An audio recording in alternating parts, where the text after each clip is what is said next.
After a long couple months of trial and tribulations with the leak situation, we are here.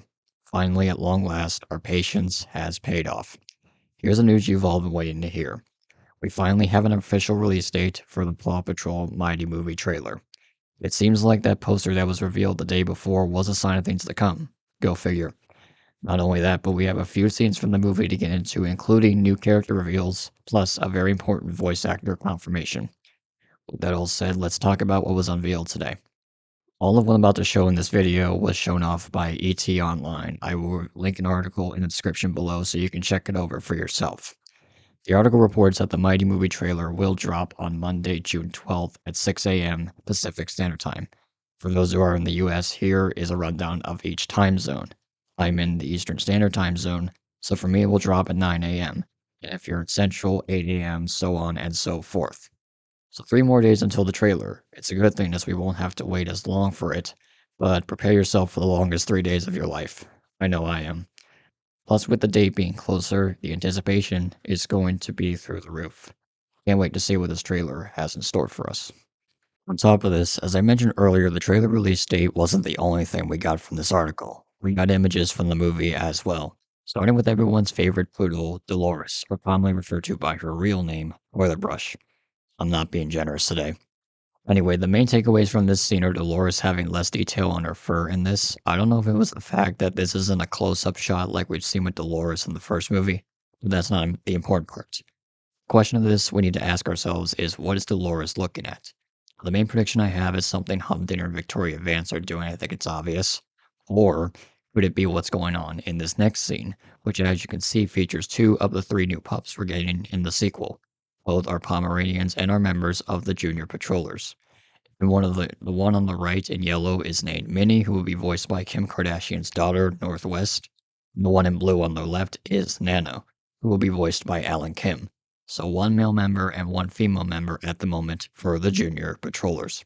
They're riding on top of a wrecking ball, and you can see a crane in the back, so maybe that's what it's attached to. Maybe trying to stop whatever Humdinger and Vance are doing. We'll be looking forward to seeing what else these 2 and the other Junior Patrol member get up to, maybe in the trailer and future scenes. Minnie and Nano aren't the only new characters that were featured in the article. We also got our first look at the main antagonist for the film, Victoria Vance, voiced by Taraji Henson. At first glance, her design is alright. You could probably mistake her as a design for a secondary character, but she doesn't strike me at the moment as someone who is a mad scientist. But I have a gut feeling that this is not going to be how she looks throughout the entire film. Just a thought.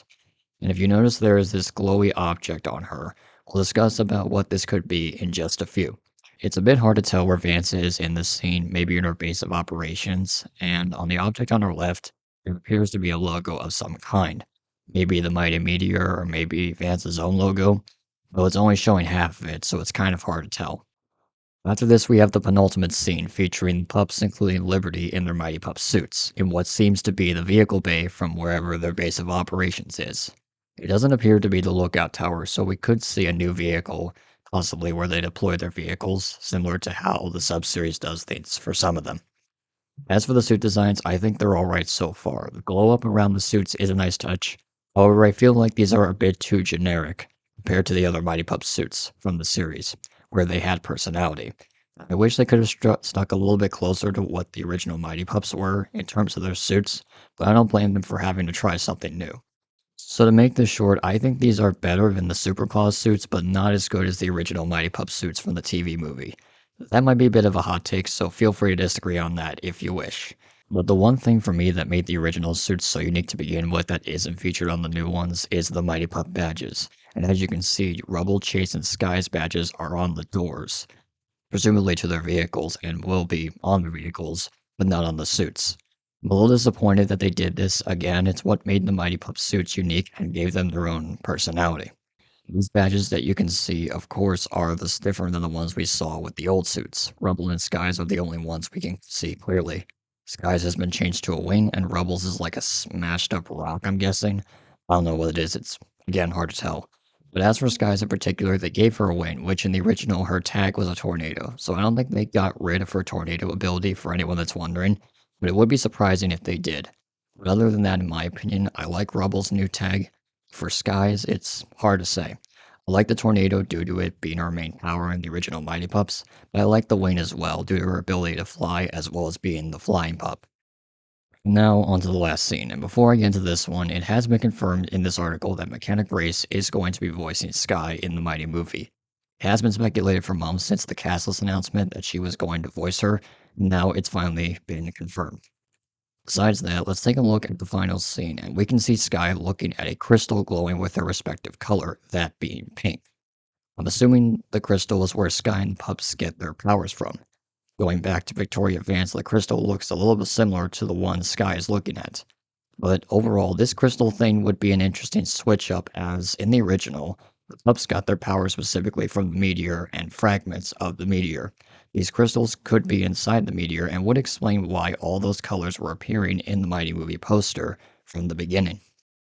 I'm guessing the meteor somehow breaks open and the crystals come out from inside, this leading to what we see here. On top of this, the mighty meteor seemingly appears in the background. And from location wise, it seems Skye is in the lookout tower, judging by the floor and how similar it is to that of the Adventure City lookout tower. So overall, I'm liking what I'm seeing so far. The images we got are good tastes for what's to come once the trailer drops in 3 days' time, plus the new characters as well. What I'm looking forward to seeing the most is the pup's powers used in the movie's animation. That should be something to behold. Well, just from these scenes, the animation and visuals looks exactly the same as the first movie, but these are just scenes for now. I'm hoping the trailer can show us what this movie has in store when it comes to the mighty powers and animation. So let me know down below in the comments what you think of the scenes we got for the movie, what you think of the Mighty Pup suits, and how excited are you for the trailer. Thank you all for watching, and I will see you all again next time.